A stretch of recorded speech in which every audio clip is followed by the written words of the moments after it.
I mean, I'm not a psychologist, but I know in child psychology there are different stages of awareness, of an understanding of the concept of death in children. And perhaps if you're 5, you don't necessarily have a grasp of what death means that's akin to an adult grasp. But equally, I think engaging honestly in the concepts, I think can be very, very valuable, because we know that with any taboo, if there are things that we flinch away from, that we don't talk about in the space where our words should be, is a space where our imaginations can run riot and we can start to imagine anything we like. And very often what we imagine is our darkest fears. And I think that's certainly a phenomenon that's at play where I work in a hospice,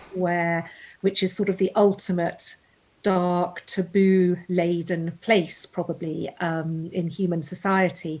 And very often, because as adults we find it to a greater or lesser degree uncomfortable talking about death, you end up with these spaces in which people's fears can just balloon, and they assume all kinds of horrors that may bear absolutely no relation to the truth. Whereas children, and that very matter-of-fact approach, open approach, and this ability to sort of consider everything without flinching, I think is really helpful. That's interesting. And from how you're speaking, it seems like you're also saying this is something adults do as well. It's not that it's only children who'll fill in the gaps with their most kind of fearsome imaginings. It's actually adults do this too. Yeah, I think so, yes.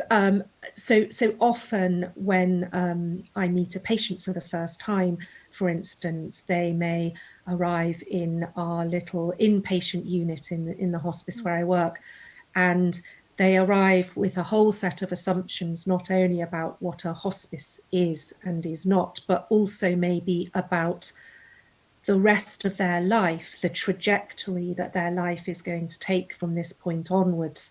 And very often all of that is unvoiced, and it won't be voiced unless you proactively give a person an opportunity to explore it with you. They might think that these are inappropriate things to discuss, or they're not interesting, or they're wasting a doctor's time, but they're really, really important.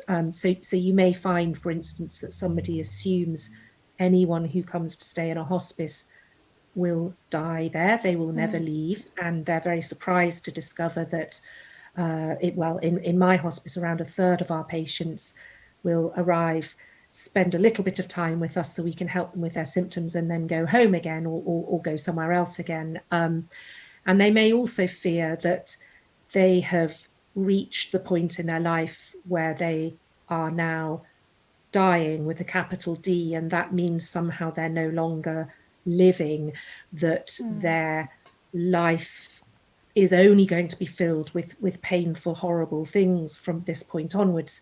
Whereas, of course, I would argue in a profound sense, we're all living and dying simultaneously from the moment we're born. We're mortal. Inevitably, our life is going to come to an end. And even if you only have a few weeks, days, hours to live, it is still possible to have meaning and valuable and precious and maybe even beautiful experiences in that time. So a lot of what we'll be trying to do is invite a different, a kind of receptiveness and an openness and an imaginative leap to a different kind of narrative, and that can be really, really positive for patients.